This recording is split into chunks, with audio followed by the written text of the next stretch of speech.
Ready. All right. Hey, Jabbers, we're a little more than halfway through the year, and we thought it would be good to check in, talk about goals, and see how we can keep each other motivated for the second half of the year. This is about the time of year that I personally start to lose motivation. And I think it's a combination of having worked really hard during the spring, like we're wedding planners, and then also the feeling of summer vacation that just makes me want to float in the pool and turn my brain off completely. So today we're talking about how to make sure you do take time off to rejuvenate, but also keep your goals in mind and come back ready to crush Q3 and Q4. Oh man, that I just want to go lay in a pool right now, honestly. I know Carrie and I were Sounds talking lovely. before we went live about so how motivated are you? And we're like, oof, we're really not. But we're going to keep it very honest and real in today's episode. And don't think that you're listening to this with us having massive goals that we're accomplishing. No, not too much is happening, and we're going to talk about it. We're just gonna be real honest. So, okay, it's almost July. It's crazy. June's almost over. How would you say your motivation is right now compared to the start of the year, Gabby? Okay, definitely in a downward slope, I but thought you were gonna be like downward spiral. downward spiral and slope. Okay, but I think that's partly that winter, we're inside, there's something very magical about the holidays, and then this newfound excitement about a brand new calendar year, right? Like it just starts a Always. clean slate for everybody. And so I think that's that beginning of the year always gets me super pumped and motivated. And now we're past the mid-year point. It's 100 degrees out, high humidity. We've been working all spring in the wedding industry, and we're in a bit of a lull. I am, at least, before we kick in another busy season, which is the fall. So it's almost like the summer, I'm trying to get that rest back. I'm feeling more like I need rest as opposed to more Mm. pumped motivation, I guess I could say. So I'm still thinking about stuff that I want to do. Like I have this ongoing list of, I guess it's like long-term goals, like change the video on my website, which I am happy that I checked off my list this week. So it was ongoing. Nice. Yep. But Gotta go check it things, out. yes, please do. So yeah, all these little things that I feel are mini goals that I'm in the summer month is maybe when I'm starting to check them off. What about Yeah. you? How are you feeling? Well, yeah, I would agree with that. I think the new year brings excitement, new goals. You're sort of like, let's do this. You don't know what lies ahead. I think for sure, for me, it feels like, yeah, spring was like, it was like busy and then kind of slow and then picked up towards the end of spring. And like summer is like relatively busy still for me. But I'm also prepping to have a baby in September. So I I think there's like the nesting part of Yeah. me and the motivation, but also I'm trying to like get ahead on my fall Yeah. weddings. So now it kind of feels like a lot of prep work to like take time off later. But also simultaneously, I'm like, it's summer. I don't really like feel like working. I'm like, I want to go to the pool. I want to go to the beach. I just want to sit outside on the patio, all of those things. So I think it kind of fluctuates right now for me, like day to day or week by week. I'm sort of like, how motivated am I feeling? How tired am I feeling? Um, but all that to say, right? It's sort of like this intrinsic, like, okay, well, I got to keep my business running. And so there are things weekly that I'm pushing towards goal wise, but motivation's always a little less in the summer just because you're like, I want to go have fun and like take days off. And, everyone I feel like has more stuff that they're doing in the summertime.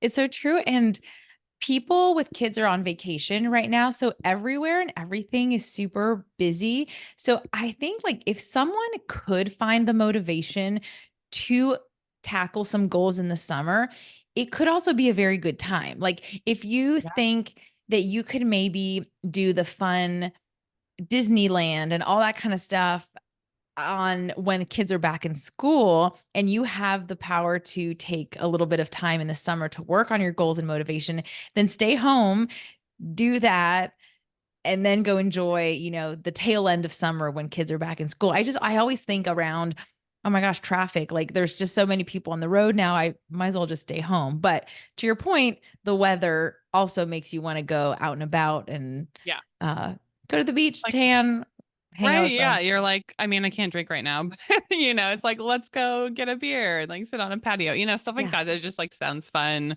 You want to get outside and yeah, get away from your computer. So, do you feel like you did anything at the start of the year to set yourself up for success when it came to goal setting? Or do you feel like you kind of just like throw stuff out there? Is it like, because I feel like a lot of times we have goals in our head, right? But we're not necessarily writing them down or like referencing them throughout the year to be like, what was that goal that I had set? So I'm curious, like, how your process works for that. Yeah. Okay. I always start the year with the intention of getting a book organized. I write the goals, I set some dates. And we need to talk to a psychologist about this. Why do we lose the motivation? And is it because the goals are too far away that we're not feeling like we're not seeing the immediate progress towards it? Should I be setting smaller goals so that I can check them off and be like, done? But is that more of a task? So that's where I'm not sure. I try to set myself up for success at the beginning of the year, but I almost think June is when I need to have another round of motivation. Yeah. And what is that? Maybe it's a coaching session, like someone else to remotivate me and say, "Hey, here are the goals you wrote down at the beginning of the year. Let's talk about them." I'm like, "Okay," cuz no one else is holding me accountable right now. Yeah. Yeah. And I think that, having the a downside of entrepreneurship is like we've talked about this, we're alone a lot of the time. Nobody's checking in on our progress. We're over here just trying to book clients and make sales and do the job of the clients that hired us, but we should also be working on long-term goals and things that'll help us grow whether professionally and personally. So, yeah, I don't know. I think I start out the year with a bit of a system and I lose it. And now I'm thinking, talking this through, I'm like, okay, I need to reset that. I need to put something on my calendar for June 1st where I go through that system again and get Okay. remotivated for the second half. Because I'm wondering for us, I mean, I think our generation has adapted this because of social media, but like very much a um like immediate gratification, right? So it's like if we're not seeing this goal come to life right away, we're kind of like throwing it out the window or it just kind of like falls to the side because we're not seeing that immediate like success happen? Yeah. And I guess sharing with our peers our wins. Like you and I are part of a group on Facebook where we did like a sales coaching with somebody and who we're hoping to have on the podcast later. Um, but she does like a ring the bell post and it's sharing your success so that it's so fun to write to your peers that you had a successful sale or you reached a goal. And then B, it's fun to see other people reach their goals and it reminds you, oh, yeah, I was working towards booking that amount or going to that location or doing this thing or hiring this person. I should get back into it. So I think, yeah, there's something to be said about sharing with your peers and being part of that community too. Yeah, for sure. Yeah, I mean, I think I usually check in every quarter. So like I'll set goals for like Q1, Q2 and kind of those are my check-in marks throughout the year. Um but I realize kind of in hearing you talk about it, sometimes with those goals, I'm probably not breaking them down enough to be like okay, yes, that's my income or sales goal for the year. But then, like, how am I actually hitting that? Like, what am I doing via marketing or whatever it is? And so that's where I feel like I need to break down those larger goals into like smaller buckets. Um, but I feel like a quarterly check-in is like a good to be like, what did I not accomplish? What was on this list that I definitely didn't check off? And sort of like a reevaluation, right? Like, do I still want to do this Mm. project? Like, is it motivating me? Because I've had a few things on there that I'm like, you know what? I don't care to do this anymore. Like, it's just sounds exhausting, or maybe it's not the right time for it. And then I can put it later in the year or something like that. Oh, that's a good point. The Not only should we be looking at our list of goals saying what's my progress, but do I even care about this? Because I think some people may take it as I must, like a completionist, right? I feel that Right. about my inbox sometimes, where I aim for inbox zero all the time and I never get there. And it's so frustrating.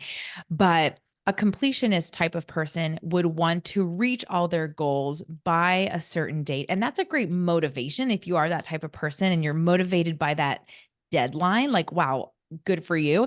But are you wasting your time on goals that no longer serve you or aren't relevant or you're not excited about? So it Mhm. is okay to let some of these goals go and free up your time to work on the other stuff. So that's a good point, Gary. I forget what I was reading the other day, but I honestly am like, where was this that I was reading? But it was talking sort of about how like we spend, especially for people like us who a lot of our work is emails, back and forth, even just from like logistics, timelines, communicating with vendors. And for us, right, it's like getting our inbox down to zero, but it's sort of like this dopamine hit Mm, because once we're like, oh my gosh, like my to-do list is done, I've answered all the emails. But then 5 minutes later, another email comes in, and it's like people are responding to those emails. And for like, he was talking about how like it's a dopamine hit. And so it's really a never ending dopamine hit as we're like, I haven't checked my email in an hour. I need to see if people have responded to me. And then you kind of feel like you're starting back over, right? You're starting at the top of the list to get your email back down to zero. And it's a never ending game. It's like, I can't keep doing that to myself because I'm constantly going to have emails. No matter how quickly I respond to them, someone's going to be just as quick to get back to me. oh, that's so true. I feel that when I refresh. And you know what? I found myself s- clicking on the Gmail app on my phone, I'm not even looking for anything. And Yeah, I check it. Why? And I've turned notifications off. I don't get notified same. when I get a new email, thank goodness. But I naturally go and check it. And you're right. It's just probably a dopamine hit that I'm looking for. Like Or, it'll be like yeah, 9 o'clock at night, and I just like click on. I'm like, why am I doing this? And I like throw my phone down. I'm like, I don't need to be looking at my email right now. Like nothing is important for me to respond to. yeah, Otherwise, it's really just creating a stressor in me because then I read an email and I'm thinking about it and how I'm yeah, going to respond to it tomorrow or, XYZ that I have to do to get back to that person. But I think, maybe a goal of having your email down to zero every day is not a great goal because it's a right. never ending repetitive goal. Yeah. We're just a bunch of dopamine addicts over here. Yeah. Pretty much. So, what do you think this year so far? I mean, we're halfway ish through the year, but what is something that you've accomplished so far that you're really proud of? And what is something that you're stuck on that you just can't chip Mm, away enough at? that's a great question. I mean, really proud of.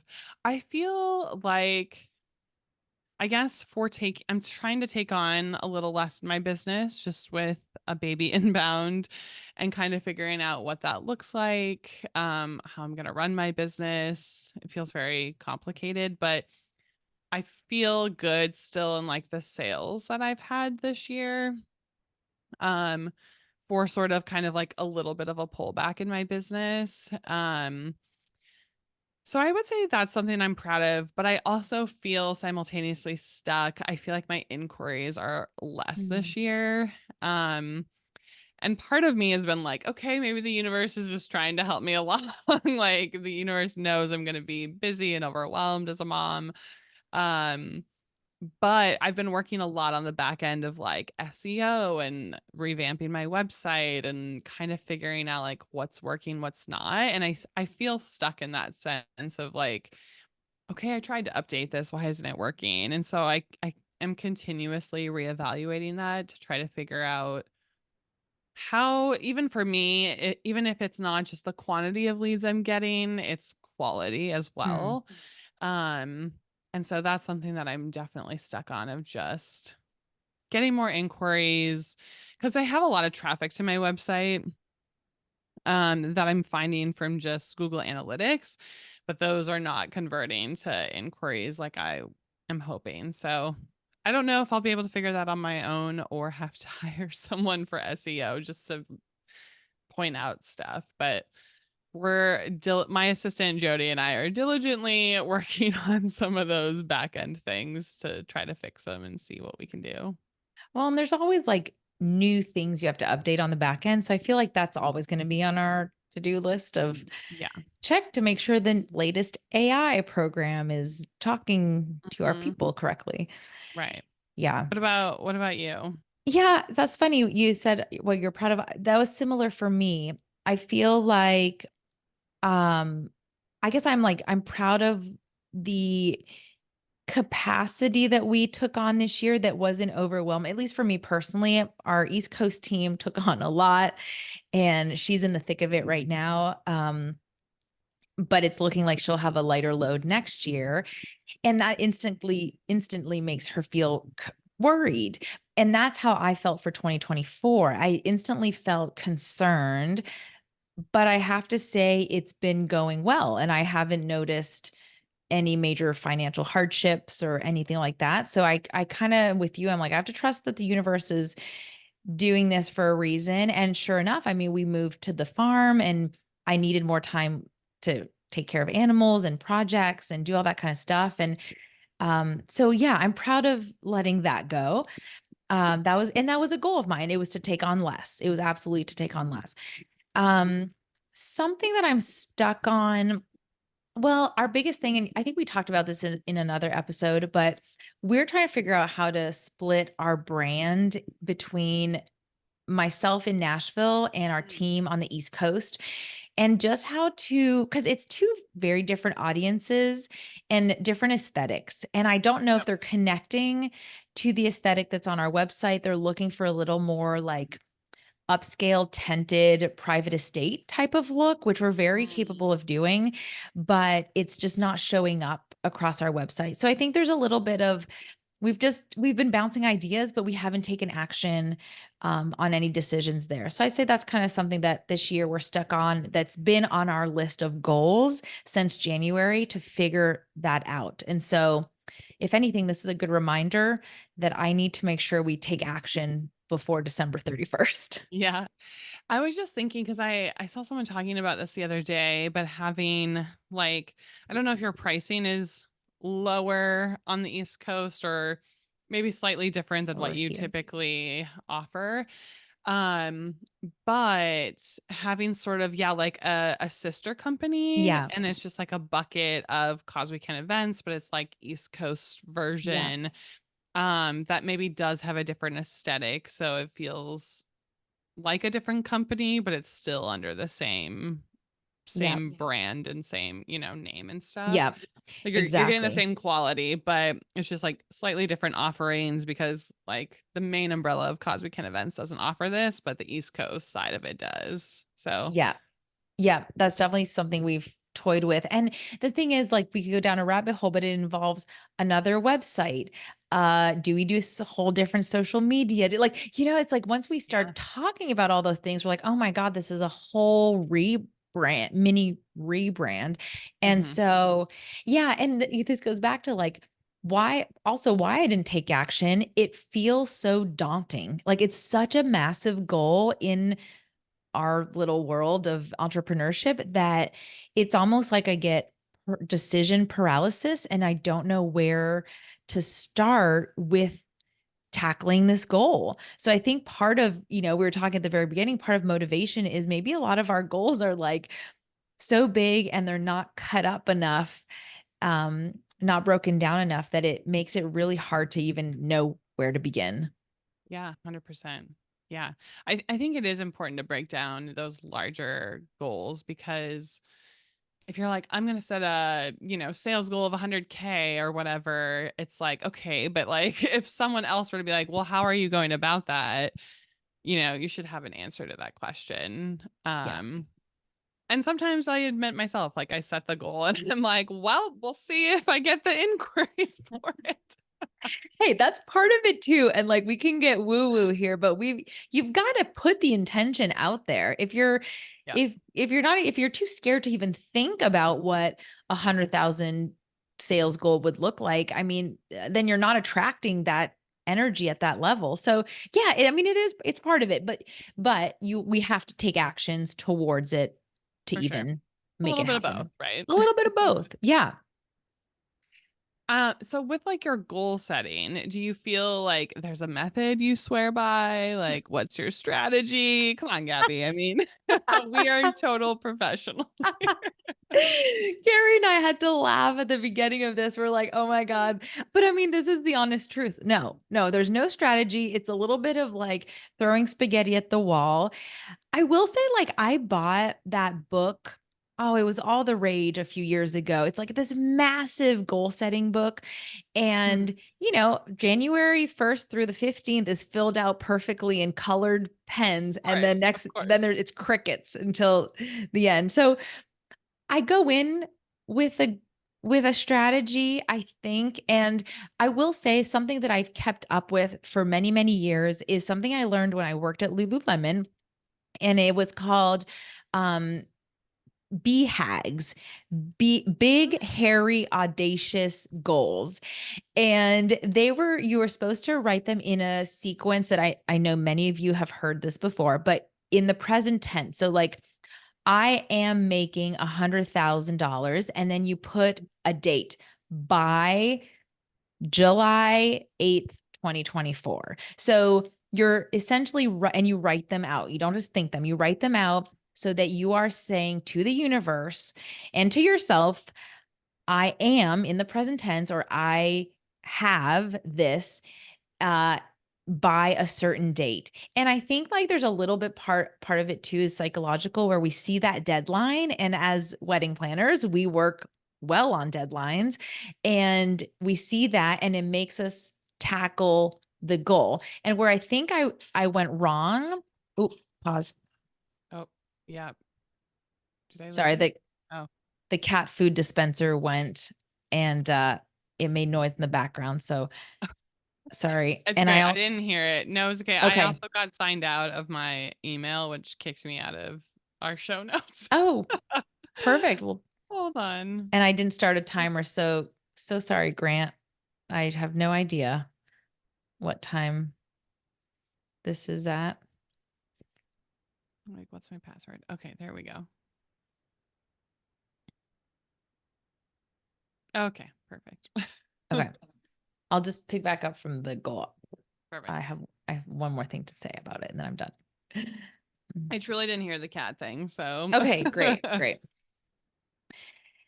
So I think that where I went wrong is I would set those big goals, but I wouldn't break them down. And now that we're having this like therapy session about goals today, I'm realizing deeply that I will set the big, hairy, audacious goal with the deadline, but I need to then do sub goals. And so I think that is going to be my new strategy moving forward. What about you?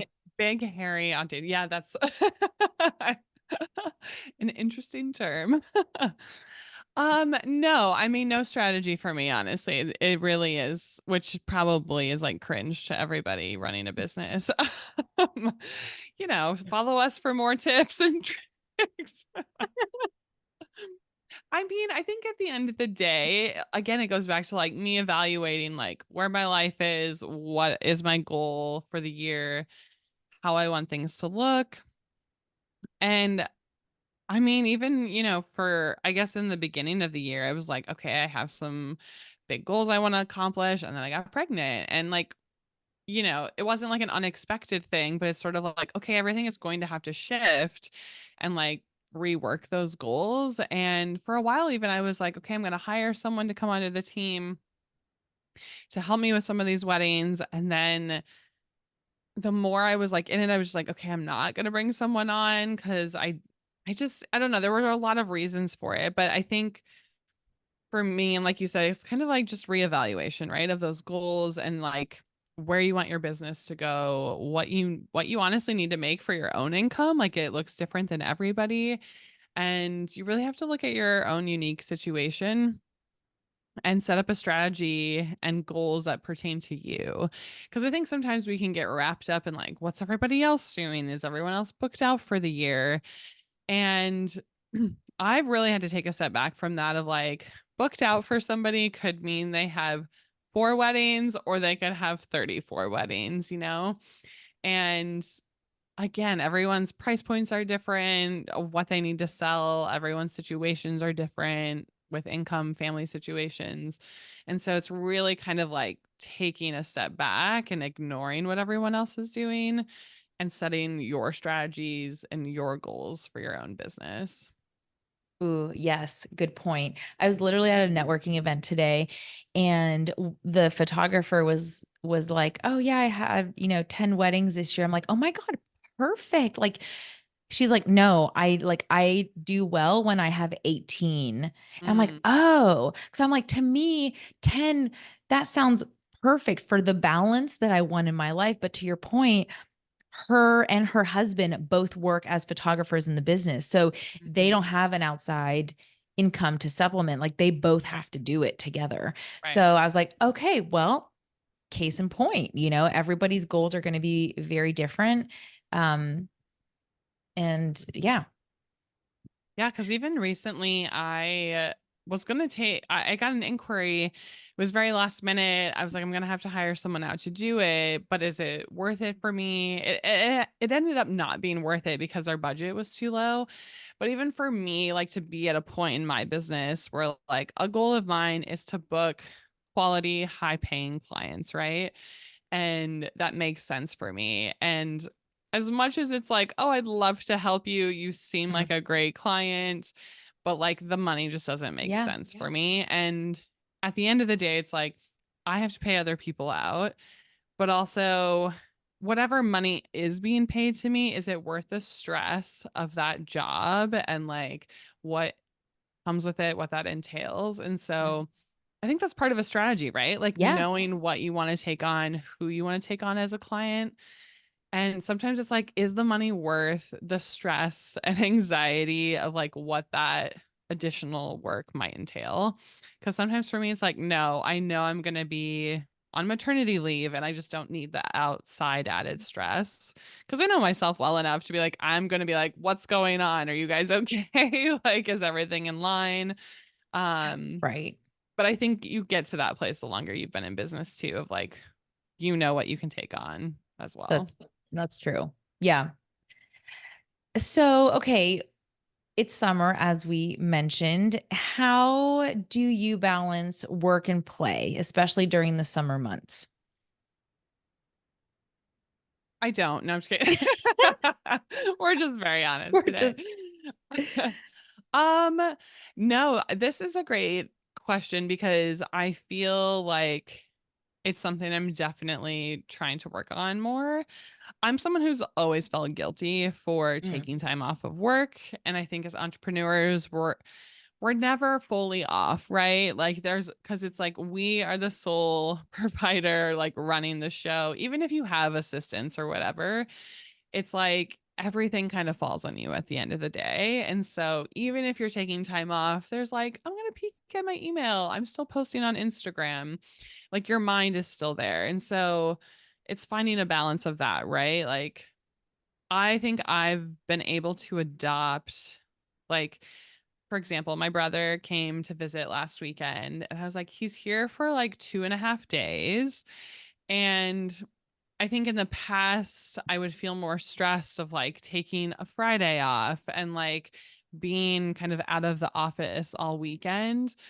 And now I'm sort of like, okay, but it's 2 days. It's like such a short period of time and my business will be fine. And you kind of like set yourself up, right? Like out of office is on, yep. if you feel like you need to check your email, do it. But I think just sort of being reminding yourself like, no, this is 2 days, everything will be fine. I can answer everything on Monday again and enjoying the present moment. And so, yeah, I think that balance, even just work and play, has to be like, when do I need rest? And am I feeling overwhelmed? What's my stress level like, and how that's affecting my health? Because Mhm. if I'm constantly putting off health and like relaxation, Mm. it's going to become like a bigger problem later on. And then I'm taking off 4 days of work because I'm so exhausted or I'm sick or whatever. Instead of just having taken off a day like a couple weeks earlier, you know? And so I think for me, as I get older, I'm starting to like find that balance of what works for me and listening to my body more of what do I really need. Yeah. Yeah, and okay, the guilt thing, I 100% can relate because I don't know, maybe it's a woman thing, maybe it's who knows? We feel the guilt of taking time off and Mhm. not taking care of other people, but when you reach out to another business and you get an out of office on that has clear expectations of when they're gone, how do you feel? Do you feel, are you annoyed or are you like, "Oh, they're out of office. I'll talk to them on Monday." I'm like, good for them. Yeah. Like, you go. Yeah. No, it's like a total respect thing, I feel like, of, oh, great, they're out of the office. I prefer to have that versus like my biggest pet peeve is when business owners don't set up an out of office. And then it's like a week and a half has gone by, and I just assume they're just not great at responding to email. And then they get back and they're like, sorry, was on a 10-day vacation. And you're like, you should put an out of office on, because I think for multiple reasons, right? For like your sanity, for people that are emailing you, because it also leaves a bad taste in my mouth when I'm like, okay, they're just not a great business owner because I feel like they can't manage their email well or like respond to inquiries. But when the out of office is on, I'm like, oh, they're on a vacation. Mhm, So I mhm. give them the grace of like, you don't need to respond to me. Well, But if yeah. you're just like in the office and you can't respond for 10 days, and I'm like, what are you doing? Like, Yeah. 100%. And I think that's the point is it all goes back to setting expectations. And if we feel I think we're worried about our clients feel like they're not being taken care of, but I've never had looking back, I'm like I've never gotten reprimanded by a client that I took time off as long as it was clearly communicated. Like to your point, if I just went MIA for 5 days 10 days, whatever, and didn't tell anybody, they're more first like concerned. right. And then they're like, okay, well, this is annoying. Where is she? But yeah, if you, you go on vacation, you let your clients, your immediate clients know and say, hey, I'm going to be out of the office these 2 weeks in June, in July, whatever. Um, we're up to date on all of your, it's like you're not letting them drown in wedding stuff when you leave Right. either. Right. So, Because I feel like, I mean, for me, I've set the expectation with my clients of I'm a fairly fast responder. And so maybe to my detriment, I don't know. always. Um, but I've set that standard of like we know she responds quickly to things. And so the out of office is always there for that. But I also feel like the other day I saw someone post about this, and I just implemented it the other day because I'm going to be kind of out of the office next week. But having in my signature of like upcoming out of office dates, and then Yes. it lists, and I was like, that's genius, because then it sort of, whether or not everyone reads it, right? But it gives clients or other people that heads up so that they're not like, well, all of a sudden she's just out of the office. Where is she? Yeah. But I also think we have to be gentle with ourselves. Like, Yes. our clients know that we're going to take days off, we're going to go on a vacation, and we're not leaving them like, out to dry. No. And I literally think if we think about it, I think we are harder on ourselves than our clients. Our clients are like, you go girl on that cruise. And we're like, Like, oh you're in God. Hawaii? Oh my God, you look great. We're like, oh my God, what do they Yeah. think I'm doing? Yeah. So we've just got to chill. I was going to say one more thing about the email out of office thing. I have a calligrapher friend out here in Nashville who uh, implemented a new daily a daily autoresponder that basically says, if you receive this email, I am confirming that I have received your email, or this Mhm. email confirms that I have received your email and I will get back to you in 48 hours or whatever. And she said when she implemented that, which was just a few months ago, the amount of feedback she got on that in a positive way was phenomenal. They instantly felt, okay, great. My email got to her. I have an expectation of time of when I'm going to hear Yep. back. I'm just going to cruise now. Like I'm just going to let it go and move on to the next thing. And I think not only clients emailing her was a reassurance, but planners, I was like, that's so great for us planners Mhm. when we get this type of reply back saying, your email has been received. And if I don't hear back in 48 hours, maybe that's when I'm just like, hey, Right. maybe you're slammed. What's going on? So, but I loved that expectation. I've seen that a couple times with florists. I've thought about it for myself, but I think I'm answering too many emails. Like I'm in my email Yeah. more than those types of Yeah. vendors. But I do think it's a great strategy just to kind of help. I mean, honestly, for that business owner, right? It helps put her at ease because she's communicating to those people like, I will get back to you, just like give me a moment type of Yeah. thing. Yeah. Yeah. Well, anyway, that So, was a I side mean, topic on not you related know, to to goal sorry setting, if but this episode is all over the place, but it's fine. it's our lives.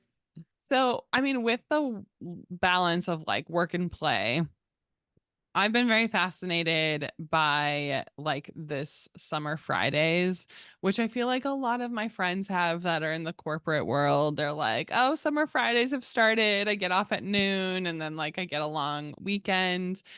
Um, and I'm curious, like, what I've thought about doing that for myself before.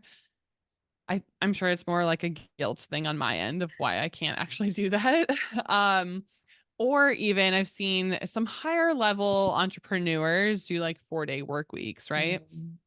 And I'm curious, like, is it possible with our jobs? And have you thought about that? I know I've seen like a few other planners talk about it where they're like, oh, I'm going to do summer Fridays. And you're like, great, good for you. Like you're a one, woman like business. And you're like, this is just what I'm doing. My clients know it. But I'm curious if that like what your thoughts are on that. And I mean, maybe we should post Mhm. about this, but I'm curious if other Yeah. people do it, how it works for them. And obviously every week is a little different, right? Because some weeks it's like, oh, we have a wedding on Saturday. I can't really take Friday off because I'm prepping everything last minute. But for the most part, like, could it be summer Fridays? Could it be winter Fridays? Like whatever it needs to be. Yeah, we do year-round Mondays. And honestly, it's because of the nature of our jobs, right? We work weekends. The Fridays are sometimes tough to take off, like you said, but Mondays, goodbye. And Yeah. how we do that, essentially, our calendars, both Jessica on the East Coast and our calendars are blocked off as busy on Monday. So because we have an automated calendar system where people can book calls with us and they have access to the link. And so we never know when that pops up. We just make sure to block off Mondays. So no calls with clients or vendors happen on Monday unless I feel like I need to step in and I'm like, okay, we've got a lot coming up. I'm Right. available this Monday. Let's do it. Same with Friday. I personally do half day Friday. I will squeeze in a few things like from 9 to noon, but for the afternoon, forget it. My brain isn't there. I mean, talk about motivation. It's gone by the time Friday rolls around. Um, and that is year round for us. It's just and also because Friday we're probably on route Yeah. to a rehearsal Right. or something anyway. Right. So, but yeah, to your point, I think it also is the beauty of it is we're not in a corporate setting where we have to say every Friday in summer we take off and we have to cram our work in 4 days. Like if we feel like we need more time in the week, we can work all day Friday if we want to, or work on Monday, or we can take off a couple days and manage our workload in just those 3 days in the middle. So it goes back to expectations. The out of office is a very, very powerful tool. And we are looking for sponsors for Gmail out of office system. Gmail, Google, if you're listening. So Really, it's a yeah. PSA to all Yeah. entrepreneurs to use an out of office because it really is a pet peeve of mine when you're not using it. Yes. Yeah. Yes. What about you? Are you a Summer Friday girly? I mean, I thought about implementing it. I mean, I think my schedule is very fluid of like earlier today I went and got my nails done. They look Like good. in the middle of the day. Thank you. Um but yeah, I think it is fluid. I think again it comes back to me just being feeling guilty for not working what I think society has set as like an expectation of like 9 to 5, which is wild because I've been an entrepreneur for 10 years and I still feel this guilt. I wonder if part of it's also just like living in LA, like a busy city where I feel like I have to be hustling all the time. And that was a conversation I was having recently with a friend of just like, I think living in a city that is like a hustle and bustle versus maybe Mhm. living Gabby in the country in Nashville where you're like it is slow, like you just have like an environment that's a slow pace of life. Um and I think your environment really does matter, but Yeah. I think it's possible for sure with my job and I'm definitely trying to implement more boundaries of like not working until 6 o'clock every day or yeah, cutting off early on a Friday. I do the same on Mondays. I block off my Mondays Oh, so good. that I can just like do back end things, but like there's no meetings or anything like that. I did that years ago and it really is so nice to not be like, Good. oh, I have a meeting with a client Monday morning at 9 a.m. It's just like, I need a day to come back from the weekend and then the rest of the week you can schedule meetings with me. Yeah. No, exactly. I think that's fair and very reasonable expectations. Yeah. Okay. Our last question to wrap up this motivation slash out of office slash summer chat. What are the best ways for you to get motivated again? Like we're in a little funky dunky slump here. Don't come to Gabby and I for motivation No, secrets. but come to us to let us know how motivated you are and what you do. Yes, exactly. I mean, I think the biggest thing for me is truly taking a step back from work and like going on a trip, even if it's like a long weekend, cutting work off early. If I'm just like trying to pretend and sit at my computer until 6 o'clock and I'm really not accomplishing much besides like just keep answering emails. Sometimes it's like, you know what? I'm just going to stop at 4 o'clock today, go do other things that I need to get done, or like go watch TV, whatever it is. But I think it's kind of finding for me, like, how can I just relax my brain and like turn it off so that it doesn't feel like mush going back to work. And just really like getting rejuvenated, right? Like feeling refreshed. Cause I think when I do take a weekend away, and like whether it is like I'm just at home and my husband and I are doing stuff or like a trip with friends, I come back feeling more like, Yeah. okay, I'm ready to tackle the week. I'm ready to Yeah. tackle projects. So I think it's different for everyone, right? Like maybe for you, it's like reading a book or just like getting outside, going on a walk. But I think taking those breaks are super important. Yeah. Um no, I would say the same thing like getting getting out of town, clearing your head.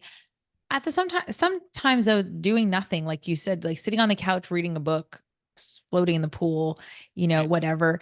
I get very inspired and motivated by other people and like sometimes I'll just go to like cutesy little shops and see business owners doing their thing. And I'm like, "Ah, good for them. Like, I want to do that. That's exciting, you know? That's S- dangerous because for me and you, I feel like we're like, ooh, should we start that oh kind of my business? God. We're not allowed. Can We're I start no. a handmade soap shop? Like, Oh, I would love that. Someone needs to take my business license away. I'm not allowed to start any new businesses. Um, But yeah, it's funny, like usually the last few years, every July, we would drive back up to Canada where I'm from. And there's a place we would we would stay for a month. We'd stay the whole month of July because it was just too hot in Tennessee. We go see family, and that always felt so good. But we would make sure to go one night up to Quebec City, and there's a place called the Siberian Spa, and it's like a outdoor Nordic spa with like cold tubs, hot tubs, waterfalls, like hammocks where you just swing and like, Oh my and gosh, I that sounds just, amazing. yeah, and I feel like I traveled very far, and Chris, my husband, loves it. And we just unwind. We put our phones away. We only bring our books, and we just kind of like zone out. And we can stay the whole day. So like that always feels good.